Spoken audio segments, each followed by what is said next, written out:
The jungle of Kepler 442b breathed with malevolence. Thick vines coiled like serpents through the canopy, and the air hung heavy with glowing spores under the dim light of the system's red dwarf star.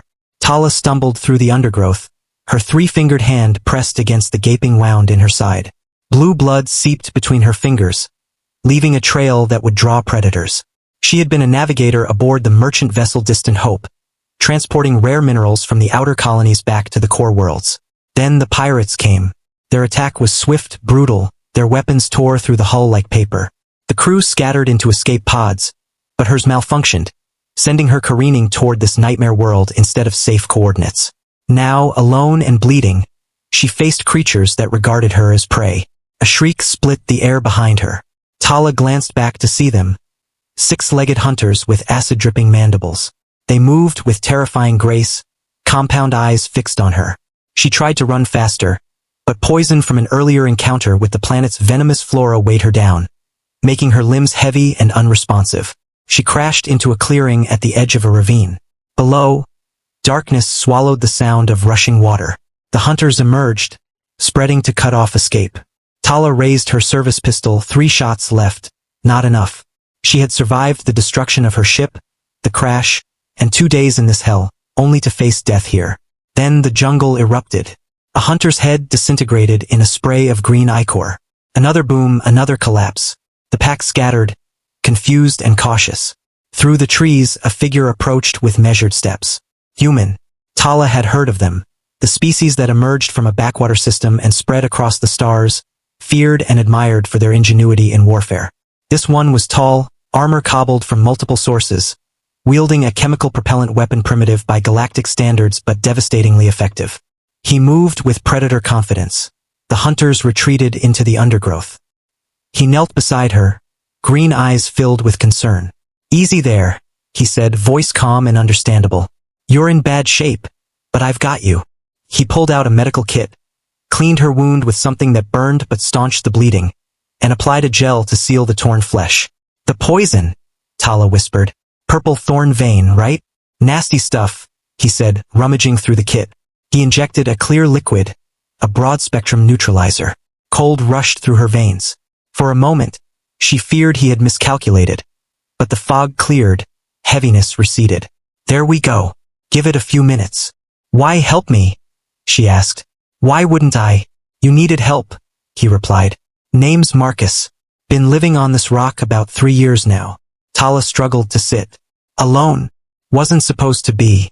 Part of a survey team. Then the company went bankrupt, no retrieval." He shrugged. "Made do. Built shelter. Learned what's edible, what'll kill you. Which animals to avoid, which to coexist with." Marcus helped her to her feet.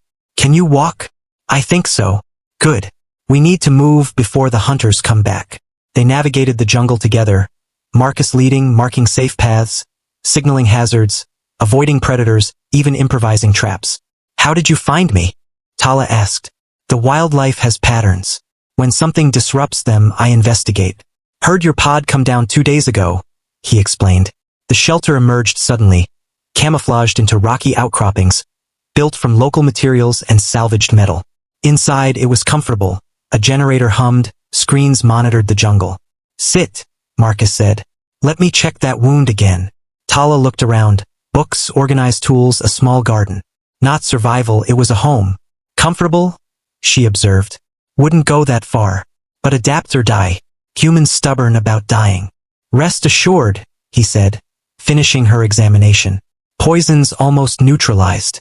Week a day or 2, then full recovery." "And the others?" she asked. "Escape pods. My crew." "I haven't seen any," Marcus said, serious. "But I'll help you look once you're strong."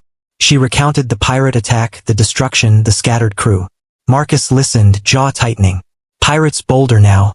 No government presence, just corporations and independence. Neither cares about protection. "And you? Why stay?" "I did. Sent distress calls for months. Realized something.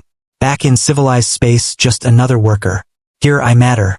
Every decision counts. Every day is my challenge." He showed her a star chart, mapping the system, cataloging resources. "When I leave, I'll have something valuable." Then you arrived, and complicated things. "No," Marcus said firmly. You gave me purpose beyond survival. Someone who needs help. Humans aren't meant to be alone too long. Even stubborn ones like me. Over the next day, Tala regained strength. Marcus shared food. Knowledge taught her the jungle's rhythms. What to eat, what to avoid, safe water, dangerous plants. She shared her life in the core worlds, galactic politics, and family back on Verona. On the second day, they set out to search for other survivors, using modified equipment to detect electronic signatures. Wreckage was found, but no living survivors, 3 pods, all damaged beyond repair. Tala stood amidst the remains, breathless, bloodied, and alive, thanks to Marcus and humanity's resilience. Please follow my channel for more videos. One click from you can change my life.